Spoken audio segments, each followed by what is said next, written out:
really wish I wasn't so polite, because I would really just like to just say all those actual things. You're not always polite. Beth, learn. Rude. Okay.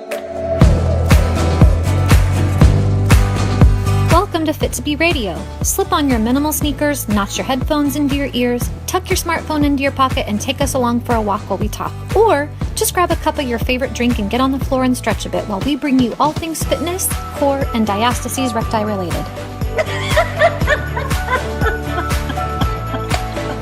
Wow. What do we call this, Beth? Fit2B Radio. All right.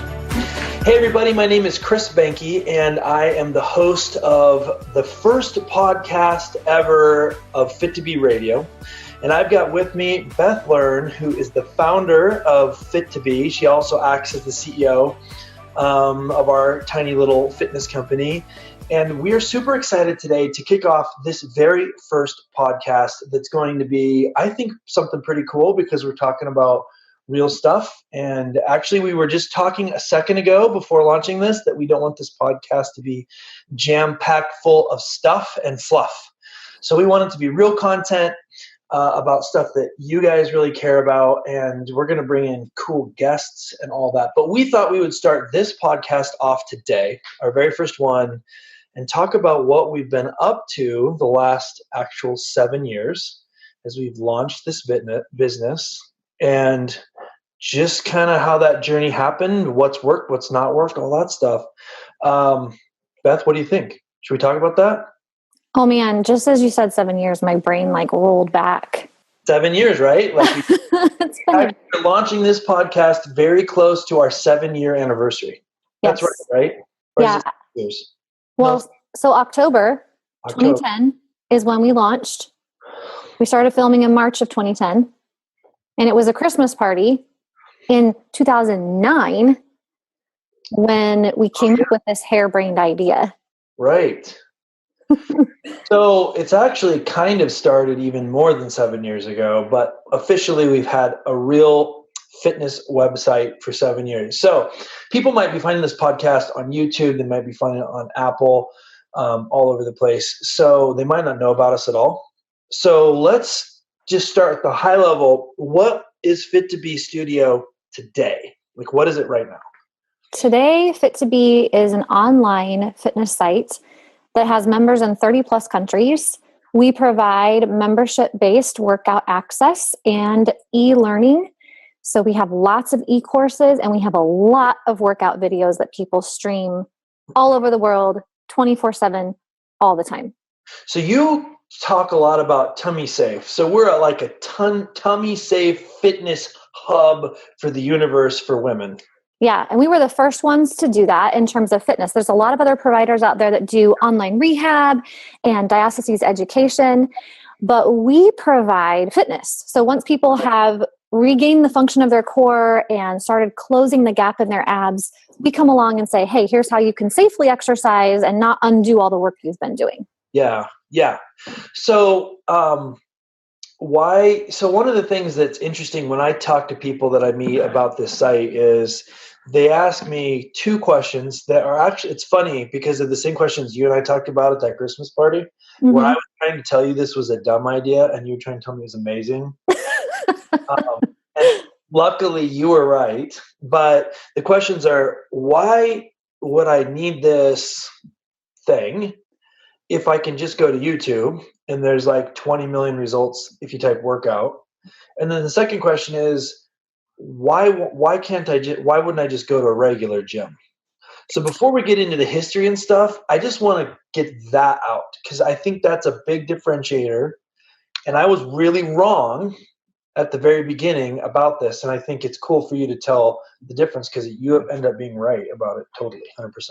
Well, first of all, I want to answer the second question. And that is because we just today had somebody post on our Facebook page and say this: hey, Fit2B folks, it's the same monthly price as Planet Fitness. I don't have the luxury of getting away. She's got kids. She's got a busy life. So this would be amazing if it was worth it. Anyone have any insight? And she's got a flood of responses from our customers saying how amazing we are, why it's definitely worth it. why it's hard to get out of the house and it's hard to get to a gym when you've got little kids in tow.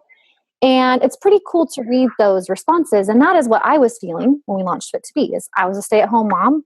Going to the gym with even 2 kids in tow was often more work than it felt worth. Yeah. It's just overwhelming, right? Like, right. How do I squeeze one more thing in? And whether we want to admit it or not, like if we're going to go to the gym, we got to look good because it's just kind of expected. So that's not always realistic. And people want to say, I don't care. And sometimes it's true. But for the most part, like, do you really want to get dressed up to go work out? Like, it's actually kind of ridiculous a little bit. Yeah. Yeah. I mean, and honestly, I do a lot of my working out in my pajamas at home. I love it. I love not having to put on makeup or do my hair just to go get sweaty at a gym. And where I live, it takes 15 minutes to get to a gym and 15 minutes to get back.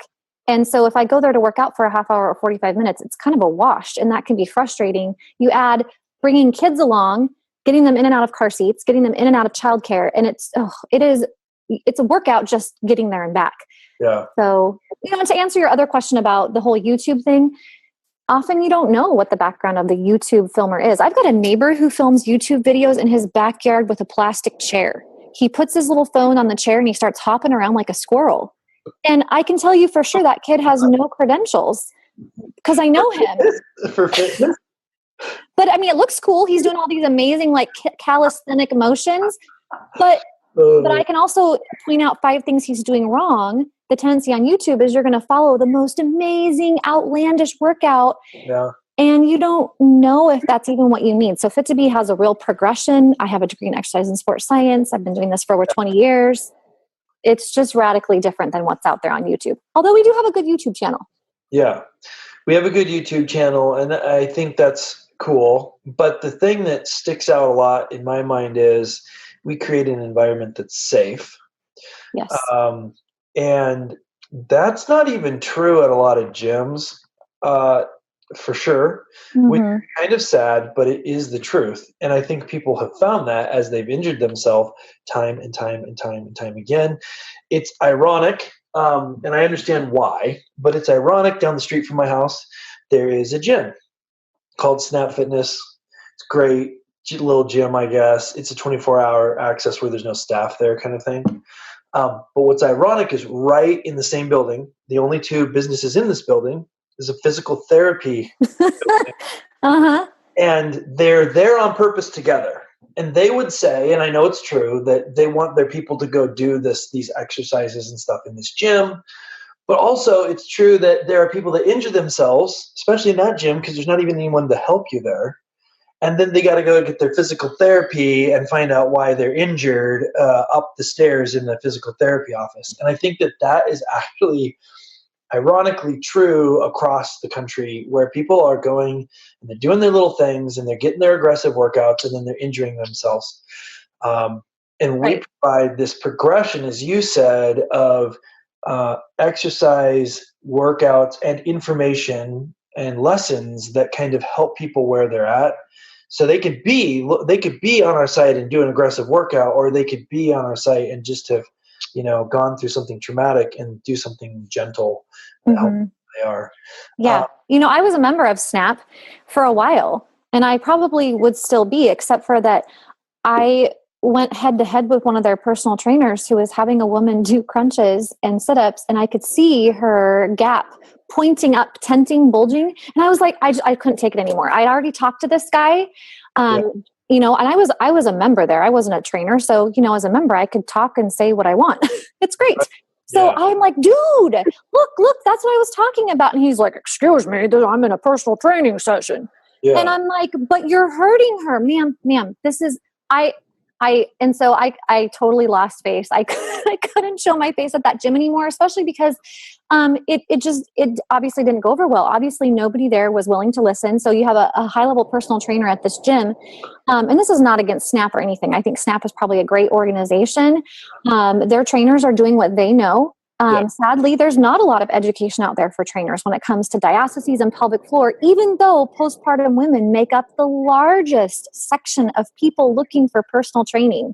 Yeah. So this information should be known by personal trainers, but It's not. And sadly, they're not always the most open-minded to hearing it, even when it's presented delicately.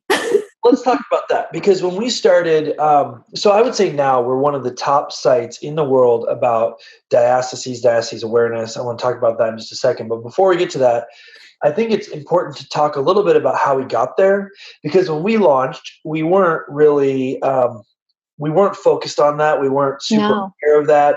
We were focused on being safe and having good progression. And so we had that focus from day one. Yes. Somewhere along the lines in the first couple of years, you got your hands around this knowledge and dug in and dived in fully. And we kind of transitioned the site into an information source and revamped all of our workouts. Let's talk about that for a second, because that's a cool part of our story. Yeah. Well, like I said, we were at this Christmas party and you actually asked me, hey, what would you do if you knew you couldn't fail? And I was like, I'd launch an online fitness site. And you're all, what? Well, I think I could help you with that. But I mean, there's hundreds of those, thousands videos on YouTube. What would make it different? And the first thing I said was, well, for one thing, I wouldn't yell at people or jump around in skimpy clothing. I would just wear regular workout attire. And I would talk to these women like, hey, I'm with you. I'm here in my own home. You're in your home. Let's work out together. Yeah. And I think that that's what you really latched onto. And then it was about 6 months to a year later that I connected with a physical therapist in my area who was doing diastasis rehab. And I went through that with her. And that was Kelly Dean of the Tummy Team. I would love to have her on as a guest in the future, and we'll definitely do that. But once I had that information, then I knew that as a fitness professional wanting to continue working with postpartum women, I needed to make sure that the information I was providing and the movements I was demonstrating would be safe and effective for these women. Right. So that's an interesting thing, and I don't want to lose this point. You have a degree in sport. You are, and you've trained, you are dialed, and you were not aware, at least to a high level, about this issue before that, correct? Correct. And that is the state of the industry, right? Correct. Sadly, yes. Super jacked up, but that is actually where we have really flourished in helping educate people and provide a safe place for them to actually improve their strength and their core strength and do their fitness, right? Yeah. So, I mean, as much as I would love for the mainstream fitness to get a hold of this information, and it is gradually getting out there. There is information being presented at physical therapy trainings. There's information being presented at larger organizations like ACSM, but this is not easy info to digest. It requires that training methods be changed, that approaches be changed, that intake methods and questionnaires be changed. And that can be a difficult thing for trainers to do. For me, for us, we were in the baby stages still of getting this business started. So we had a lot of freedom to remold it and reshape it. And it was a dangerous move, really, to decide to go fully diastasis aware. I like dangerous move. It felt like a tiny pond. It felt like a tiny fish swimming upstream against sharks. It still feels like that a lot. Yeah. But we're doing it, and we're clearly reaching people, and it's very exciting and fulfilling. Okay, so we're talking about this thing, diastasis awareness, all this stuff. All right. So this is something that isn't well known.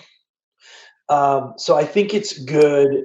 I mean, we talk about it literally every day, but I think it's good. Let's, right here at the beginning on our very first podcast, why don't you explain in simple terms what this term we're throwing around is, because it's something that people need to understand. And I will encourage you, if you're listening to this and you've never heard of this before, you should visit our website or just do a Google search. You need to educate yourself about this sort of thing, because the fitness you're doing might be injuring yourself. But anyway, so Beth, why don't you just walk us through kind of the high-level junior version of what we're talking about? Okay, so diastasis recti. Now, remember, I'm from the West, so everything I say has a twang. A lot of people pronounce it as diastasis. it's got my own drawl on it, the way I say it and the way I was taught to say it, is a thinning and widening and a separation of the two sides of your abdominal wall. Right. Now, it was originally called diastasis recti because it was thought that only the rectus abs, those big six-pack abs that run up and down the middle, were what separated. But now we know that it is all the layers of your abs and the connective tissue that runs down the middle, the linea alba.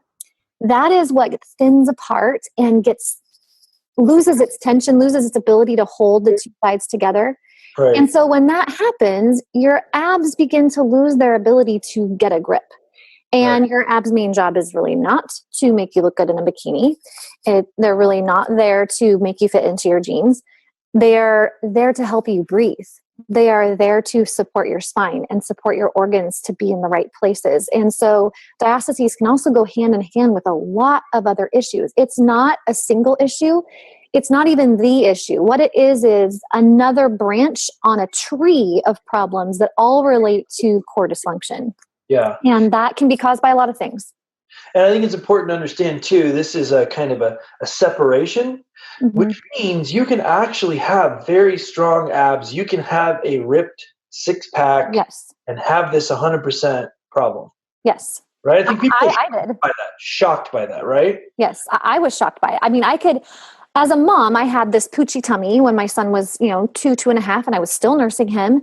So I was like, okay, I'm still breastfeeding. My belly is going to be still stuffed and kind of big. And that's normal. And I even talked about that in my early videos. Yeah. Definitely not about body shaming here for sure. I could flex them into a lovely six-pack, but as soon as I relaxed them, they would distend and really bulge outward. But I had been trained that was normal, even by the mainstream fitness industry. Right. So when I started going through ab rehab, thinking I was doing it for my customers, not necessarily for me, but I'd also been taught the wrong way to check for it. And that is important. There's a right and wrong way to check for it. Yeah. My brain was blown. I went home from that first session crying and angry and shaking. I was so upset at all the misinformation and all the mistraining I'd experienced. Yeah. And realizing I had a big job ahead of me to really revamp the way that I was training. Right. So if you're listening to this and you're curious, you can go to our website, fit2b.com, FIT, the number 2, the letter B.com. And then there's a button right on there. It's very obvious. And you can do it. You can check and kind of learn about this. Look under resources. Yep. Look under resources. There's tons of information. You can just do a Google search on this too. Like there's lots of good information out there. Not enough, but it's getting better. So let's just talk about this business that we're in. So we're in this business. You mentioned we're like in 30 plus. I think we're actually in about 45 countries now. We have thousands of people watching our workouts. We've got a Roku channel so they can stream to their TVs, e-courses, all this stuff. That's what it looks like today. Now, if we just kind of rewind back 7 years. Wait, do that again. 7 years, and we start talking about this. What are some of the big changes that we've done as a little online business? Technology, our approach. We talked about our adding diastasis, right? Awareness and tuning our workouts to make it safe. But what about other things? Like what pops into your head is the big stuff? Oh man. Well, most recently, I think the thing that pops into my head is adding our mobile web app.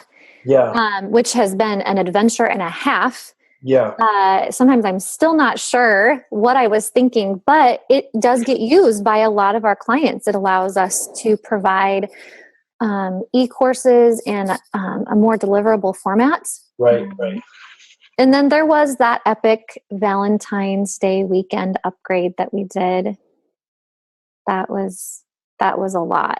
I don't know. What are the ones you remember? Because you're the everybody. Chris is really I call him the techno nerd, but I think that sounds more like music. It's techie. He's the techie brain side of things. So I'm a technology side in videography. My background is really, business strategy and things like that. So I kind of touch a lot of these pieces. Beth specializes in the fitness and our target market, understanding the needs of these people because I'm not one of them. But what's interesting that stand out in my mind are every time we tried to decide or every time we tried to kind of change who we were to better meet the needs of our clients without losing who we are. I think we did that about 2 or 3 times. One was as we kind of transitioned into being very tummy safe. A couple were adding pieces of technology or changing things. And the one you're talking about is like one of the worst things that we did as far as timing wise. We decided to upgrade our entire platform over Valentine's Day week. Our staff was not happy. 30 hours straight of like screwing around with word. It was just. I was at a bowling alley for part of it. I had to get my daughter to a birthday party, and all the other moms were like chatting about their stuff, and I was like, my hair every which way. I think my makeup was half done. I'm like, I'm sorry, excuse me, I'm sorry. I'm on my laptop trying to find a Wi-Fi signal. It's kind of crazy because one of the things that's been interesting, very cool, but interesting is we don't ever have a downtime because most of our people are in the US and Canada, but we actually have a big chunk that's all around the world. And so there's never like a night time. And so you're like, there's no nighttime. We're good. It's 1 a.m. And then people are like, I can't log on. So I think that's been interesting to kind of have a business that's truly global and we kind of turned on our ability for people to sign up via credit card around the world in different countries. And then didn't even realize, and then 2 or 3 months later, we realized we've got like 100 members in other countries. I didn't even know someone could join from, wherever it was. And that was kind of a cool transition where we realized, there's no reason why other people can't, we don't have lots of languages or anything, but if they speak English, then there's no reason, right? Yeah. So, and another recent one was closed captioning. We've been adding closed captioning lately, which it was a dream of mine for years, but it was so expensive for a long time. It wasn't financially responsible for us as a small business because we really do still classify that way.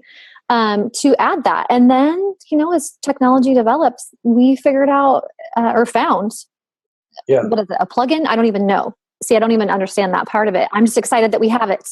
Nope, it's a service. It's a service that we send all of our video files to. They go through by hand. It's not a computer, and they actually listen to everything and type everything out and then review it. Another person reviews it, and they send it back. And actually, it's not gotten any cheaper. We just make more money now. So now we can afford it. Yay! And you know what? It's another one of those things that you were right on. And I thought it'll be nice for people, but no one's going to listen to this. No one's going to do it. And what I didn't realize is as soon as we started putting these up there, moms are coming back and saying, this is fantastic because now I can listen with the volume turned all the way down. Yeah. To my own music because I don't like yours. Or I can do it and my kids are taking a nap and they won't get disturbed. Exactly. And that was like, oh yeah, that makes perfect sense. But some of these things, you don't know at the beginning. I didn't even realize that one. I honestly was doing it for several clients who had written to us who are hearing impaired, and they loved it. They had been introduced to it by a family member, because hearing impaired people get diastasis too. Yeah. And so, but then they're like, I can't hear you and you're really good at demonstrating. And I am really visual and I do lots of big motions. I'm always pointing and modifying and I'm a clown on camera. Yeah. But they're like, even with as expressive as you are, I still can't always see your lips and read your lips. Right. So if you can ever add closed captioning. And so we just kept reapproaching this every few months. And finally we were able to do it. And I couldn't be more thrilled. It's so awesome. Pretty cool. I mean, we're going through the process. We have over 200 workouts. We're going through the process of adding it. Yep. So every new one gets it, right? And then we also budget each month to do several more. So yeah, which let me make a note so we do closed caption. It's the real deal. We're like real right now. I need to make sure that we have the next batch going. Yeah. Weightlifting 301 needs it and the new 5-minute series needs it. Let's get it done. Let's talk for a minute about stuff that's been discouraging and hasn't worked. And the reason I say that is who's going to watch this or listen to this podcast or watch it. It might be somebody that doesn't is just interested in how our story of how we created an online business to reach thousands of people digitally. They might just want to learn about that. So from a business side, what are some of the things that have really hit us that we weren't expecting that have sucked? Like, what's some stuff that's been hard? All of it. That's a little too generic.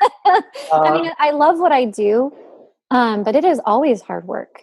And I would say the first 2 or 3 years were the hardest, not making anything. I mean, I think like those first months, we didn't make anything. And then we started making like $100 each a month or something like that. That was tough. I think from a business standpoint, man, I don't know. There's so many things in my head right now. I want to say the naysayers. People look at you and they think, oh, you're successful. And they think that success is a continuum and that once you're there, you just stay successful. And that's not true. And there's also this lie out there that if you push the wheel hard enough, long enough, eventually the wheel will just keep spinning on its own. And that's not true either. No. You still have to push the wheel. And people can spot business owners, professionals who don't really care about the wheel. They just care about what's coming out of the wheel. And that's not us. Yeah. And I really do want to keep the wheel going. So it's hard for me to not push it. You've actually had to tell me, quit, take some time off, step away, let it go. You do not need to answer this question on Friday night at 10:30 at night. You can take a weekend. It's very hard for me to do that. Yeah. I think a couple things come to my mind. One was when we were starting, I was still very skeptical that you were going to frankly want to do what's needed to do it. Not the fitness part, but when you start an online business, especially, we decided we weren't going to take any loans. We weren't going to put anything on credit cards. We weren't going to get an investor. So we had to start it totally bootstrapped with no advertising. Yeah. To do that, I remember having a conversation with you. I said, Beth, now listen, you're going to need to write 1 to 2 posts every week that really are the goods. And you're like, no problem, I got it. I'm like, okay, hold on. And you're going to have let's say 100 of them at the end of a year. And we're not going to have anybody joining. And you're like, huh. Well, I think we'll have hundreds. I'm like, just be ready for 0. And you're like, okay, I'm going to do it. And it wasn't 0, but it's very hard to get that traction started at the beginning. I think our first year, we ended up the year with 60 members or something. 42 members, and half of them were friends and family. This idea was dumb. And then they are from Tennessee, right? Tennessee, for whatever reason. Yeah, Tennessee was our big, anyway, that's weird. Yeah. We started in Oregon. I was like, why are all these people in Tennessee? That was super weird. Actually, Tennessee's still a big state. Anyway, I know. Beside the point. But what's cool is with internet businesses is that we still get members every month from those first articles that you wrote, because you did what you said you were going to do and you didn't write crap. Every thing you did was real, heartfelt, hard, good writing. And that is super hard to do when you get 1 new follower, no comments. And you're like, are you kidding me? I spent 2 days writing this. It is unbelievably amazing. The information everyone needs and no one reads it. And that's really hard. But over time, it began to have, momentum and kept building and building and building. And now we've got literally hundreds and hundreds and hundreds of amazing articles, workouts and stuff. But I remember that being a very hard time, because even though we went into it with our eyes open and knowing, hey, we're not going to have zillions of viewers because we're not spending any money on advertising. They got to find us on their own. Yeah. It's knowing that, and then writing something that you care about and then having no one read it is hard. And then the good news is that now everyone's read. They have thousands of views, and it wasn't for nothing. But it could have been for nothing if you would have given up. I don't know if I even thought about that. That's interesting. Yeah. It's a big deal, and it's something, I do a lot of coaching and consulting for startups, and I use this as an example, this exact story, because they're like, they pour their heart into something and then they put it out on social media and no one freaking cares. And then they're like, I guess this business isn't good. No. And then they give up. You have to invest. Mm-hmm. Here's a story of my business partner, Beth. Here's what she did. We had 40. I've been telling people 60. We actually only had 42 members at the end of the year. Did she give up? No, she didn't give up. Some days she felt like it. I told her, you got to keep going. Some days I felt like it. You told me we got to keep going. But at the end of the day, we ended up kind of creating something that's been pretty impactful, but it's been difficult. The other thing that I think is that we were really wrong about is some of our advertising campaigns. Oh, yeah. We've got out there and not really had extra money and said, okay, we're going to do it. Let's spend $1,000 and do this advertising that we don't really have, but we believe in it and it's so amazing. I know. Yeah. Now that we got bigger, and we're like, hey, we have some money to put into advertising. Let's try this. We've gotten this far without advertising. What'll happen if we advertise? Yeah. That's been hard because we've been wrong a lot. We've been right too. Well, and we don't sell fitness the same way. That's made it hard too. We worked with this one company that really wanted to use pictures of chicks in bikinis with chiseled abs. And I'm like, that's just not even in our wheelhouse. That's just not what we're selling. Yeah. And the thing is, like, they knew what they were doing to sell fitness, but the problem is that we're so different in a good way that they couldn't get their heads wrapped around it. Like, I remember you saying, let's get this guy's, wife to sign up and then she can help him understand. The guy was single, so that didn't work, but it's hard, right? Like, we are different on purpose. Yeah. And, I think that's been hard because we are swimming upstream. Yeah, in every way, not just in the fitness department, but also how we present it. And just the very nature of the music that we use, the clothing that I wear, even where we film. The fact that we film in homes, we don't film in these sterile studios where we can always control the environment. So we have had ferrets run through our set and we've had dogs. But our members love that. We attract people who are authentic and real, and they want us to be just as authentic and real. And yeah, I can't do anything but provide it because that's who we are. Yeah, we've definitely had to do a lot of takes on workouts to break up fights between cousins and siblings, and I'm hungry, when can we eat? I mean, it's pretty interesting, but I kind of like that about it because it is absolutely authentic. And a lot of companies spend a lot of time trying to pretend to be authentic, and maybe they even are, but you can't misjudge our authenticity when you see our website and our workouts and our blog posts and everything that we do.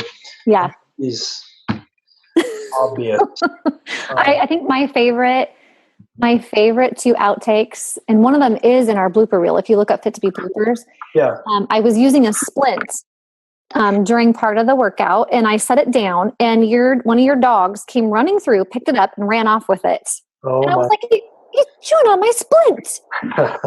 And then most recently, and this didn't even get cut out, it was one of your dogs came in and laid down belly up while I was doing deadlifts during the weightlifting 101. And so I would just work in a belly scratch. I'd put the weights down, scratch your belly, pick the weights up, and stand up. Put the weights down, scratch your belly, pick the weights up. And the members love that. The kids like, "Mom, are you going to do the workout with the doggy?" So, hey, that also works to get the moms working out. I like it because it's real life, because you know what? They have dogs in there. Oh, yeah. While they're working out. So that makes me think we're kind of gone through this history, and now we're in these countries and everything. I mean, we're still a small business. I don't want you guys to think that we're in like this high rise or anything. We're still very organic, very small. But here we are. What is it like to transition to a business that now we have hundreds and hundreds of positive reviews and people telling us that we've impact? You know what I just thought of? Talk about what it was like to get our first accusation that we photoshopped our images. That what? Remember when we got accused of photoshopping our result images? Yes, I do remember. Hold on. I'm just switching spots here because it's a Pacific Northwest day and the light is shifting because, of course, it can't just stay sunny forever. At least it's sunny. And I think I just got zapped in my earphones. That was a weird feeling. Okay, I'm awake now. Yeah, this gal, she sent us these beautiful pictures of her in her living room in her bathroom. And she was just showing how she had connected to her core, because when she first started Fit2B and she would try to do a belly breath where you exhale and engage your transverse abdominis. And if you don't know how to do that, you can check out our workouts. And she couldn't do it. And then she figured out how to do it. So she sent us this picture where she's like, hey, I found my core. Look, here's my belly relaxed and here's my belly engaged. So we put this really cool picture up, got her permission, wrote this blog, got some feedback from her. Well, people, when they saw that, they assumed that it was like the 6 weeks before and after. Oh, she's just sick on her belly and I can do that. Yeah. And I was like, can you please read the article before you comment, please? And then we did a follow-up on her a couple years later, because she went on to become a yoga instructor herself who does these amazing handstands, and she works in her community, and she's a tummy-safe instructor, and she sends people to us all the time. Yeah. It's just such a cool story. But I remember that when that came through, some accusations came through, we were photoshopping results, pictures. It was pretty hard. Oh, I was mad, and I think I cried. It was bad, because when you pour your life into something and you really believe in it and you're actually helping people, and then people accuse you of misinformation, that's tough. That's tough. Yeah. Oh yeah. And that wasn't the first time either. We've had that happen before. We've also had people steal our images, and, and I got to put on my positive pants and send them an email and say, excuse me. Yes. And I always remind you that copying is the finest form of flattery. Yes. And so what I say is, look, I don't mind if you use our images, but can you please not remove our watermark? And can you please link back to us? Yeah. And they either take the image down or they link back to us, and it builds a bridge. So that's a good thing. Yeah, that's good. That's good. Well, I think that I think it's good. I think that we've done some pretty impactful things. I would love to just kind of summarize this up, have you kind of talk about where you see the future going. This being our first podcast and stuff, maybe we should just briefly touch on the kind of stuff that we're going to dig into, because the episodes after this won't really be like this. We'll be digging into specific issues that we're dealing with and talking about them, getting guests in and things like that. But what do you think? What's the future for our business? What's the future for this podcast? Where's your head at with that stuff? Well, I mean, we're going to break into the rapping scene, right? That's actually true. I wrote a rap. I wrote a rap about taking my girl to band in my bathrobe because my laundry ain't done and I got no wardrobe. And Chris has been wanting to run with that and put it to a rap. And so I think we're going to do it. It's going to happen.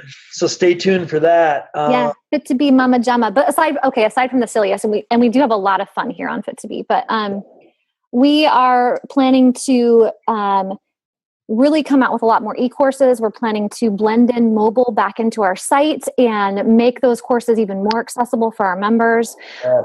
I've got so many more workouts up my sleeve. It's not even funny. I've been doing a lot of learning lately about more about neck health. So I talk a lot about core, but I've also done a lot with neck. We have a 14-day neck challenge e-course. And I personally am going to be doing more with my neck as I rehabilitate some stuff. Finally got to the root of my own issues, and hopefully going to pass on that information to all of our clients. Yeah. And I really want to do more speaking in the community. I used to do that a lot, and have taken a break from that and want to get back into that. Yeah. So what you're saying is a lot. Yes. So what you're saying is we're not the kind to just let the flywheel spin and ignore it. No. Sometimes I wish my brain would shut off for a while. You know, I binge watch Friends sometimes, hoping that it will just shut things down. And no, instead I get more ideas. So I had to keep doing that. And you just admitted that you binge watch Friends, which is always fantastic. Yes, I do. We're actually, right now it's Criminal Minds. Got it. Yeah. It's Criminal Minds. But that doesn't help either, because that's got anatomy in it too. And I'm like, oh, that's ooh. Look at her muscles. Kind of morbid, I suppose, but that's just how I always view everything. I'm like the walking X-ray. Yeah. That's good though, because it allows, since so much of our stuff is about real life movements, how to kind of do this sort of thing where you are doing whatever your life needs you to be doing. It's actually useful. So maybe you could just justify the binge watching as research for material for the website. Yeah, Grey's Anatomy. Totally, Grey's Anatomy. It's like a required thing. Excuse me while I do research all night long and watch every episode in this season. I just wish I could actually sit and watch and do nothing else. I end up taking notes. I end up stretching. I end up crocheting. I don't sit still. So maybe I wish I could. For zoning out. But anyway, so this has been awesome. I think this is a fantastic start to a really cool podcast. Yes. If you're just getting into this and trying to learn more about some of these topics, I really encourage you to check out our website at fit2b.com, FIT, the number 2, the letter B.com. There's tons of great resources for you there. Mm-hmm. You can shoot us questions on there. Follow us on Facebook. We have a thriving community that loves to get in and help people and answer questions. So I encourage you. Also on Twitter, Fit2B. On Twitter, at Instagram. Yeah, so check us out. We have tons of information. You owe it to yourself to educate yourself on this anyway. Even if you don't come to us, just learn about this particular problem and how it might be affecting you and the workouts that you're doing. Yes. Other than that, definitely check out our other podcasts. Subscribe to our podcast. Visit our YouTube. Subscribe to our YouTube. You will not regret it. It's all useful information. There's no foolishness in there. And until next time, I'm glad you guys joined us today. Yeah. Have a fit day. See you guys later.